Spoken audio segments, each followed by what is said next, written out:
On April 24, the Baku military court continued proceedings in the case of representatives of the former separatist regime, reviewing documents detailing events that preceded the occupation of the city of Shusha.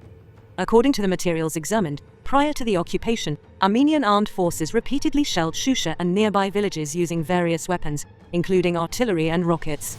These attacks resulted in numerous Azerbaijani civilian casualties, injuries, and instances of capture.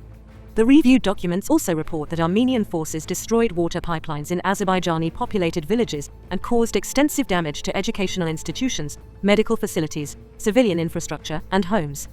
Criminal cases were reportedly initiated at the time in connection with these actions. Among the events highlighted in court were the massacres in the villages of Malabeli and Gushtula. The court also reviewed a protocol documenting the April 4, 1991, attack on a helicopter flying over Goitarlo village in the Shusha region.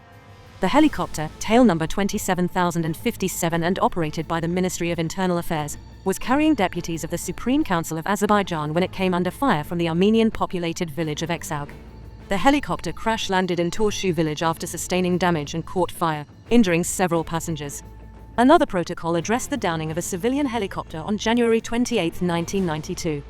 The Mi-8 Tesla, with tail number 24137 and operated by Zabratsky Airline under the Azal Civil Aviation Concern, was en route from Agdam to Shusha when it was reportedly hit by a missile fired by Armenian armed forces from the village of Karkijahan in Konkendi.